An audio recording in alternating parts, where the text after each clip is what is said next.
At 52, Grace Wambui Kibuku has a good head on her shoulders. She has interacted with street children and street families for a long time. We in the community may feel that those who are disadvantaged do not matter. But I always believe everybody, including those orphan children, the street children, families and everything, everybody's dreams are valid, given a chance. Having interacted with abandoned children, she traces their footsteps back to the underlying issues that saw most seek refuge on the streets. Most of them may have known their parents, others never knew their parents who died when maybe after being born. And even most of those children are also born HIV. It was such a big challenge. I have had to incorporate my services with very, very many children home, over 20 children home. That support, if we are having like the children with the HIV, we have special homes where we take them. Street children, we have homes all over Kenya where we take them. And that is the beginning of the task, because you cannot take children in need somewhere and you don't cater for them. They need food, clothing, shelter, they need education, and they need everything in life that children from other families get.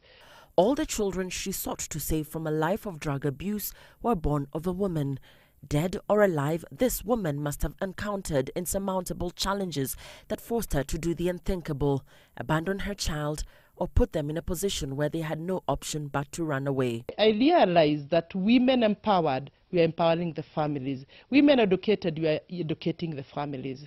We noted in that research, especially one of the research that was done, showing 90% of what women get goes to the family. I don't want to say anything about men because they're very good, but maybe close to 40% of what they get is what goes within the family. The rest we cannot account. And because we want to become a nation of empowered families, we also feel that it's empowering a woman or neglecting a woman, we are neglecting the community.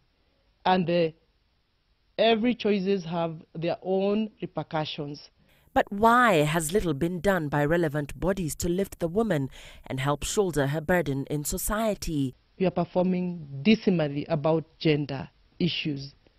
In our constitution entrenched, we have the issue of women representation across board, but I'll say it today, that is a big disappointment that even the basic specification of the National Assembly, which make laws for this nation, have disregarded the fact that we should have a percentage that is not less than a third in the National Assembly.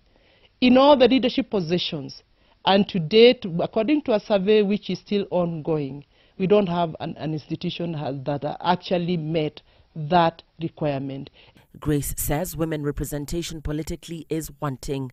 The current crop of women leaders have failed in their mandate to champion the rights of women, she says. We want women representation there. And sorry to say, some of the women who went to this parliament, they are not representing as well. They may be few, but we want to hear their voice, like Nancy Bisai, who is in the East African Assembly, and she's coming up with a bill. So we also want to hear our women talking. Parliament is about talking. It's not going to sit down or to listen or to get allowances. Sorry to say this, and I mean well. We want, even if you're one, stand to be counted. Grace says Kenya is lagging behind in equal gender representation in the political and private sector.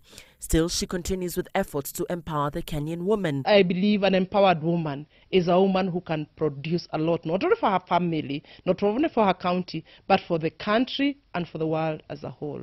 So I still ask women out there, don't be your own enemies. We know that.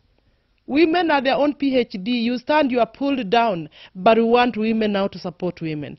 An empowered woman is a homemaker. She has an income. She can feed and educate her children. Grace wants to see more of these women, because only then may we begin to see less children on our streets.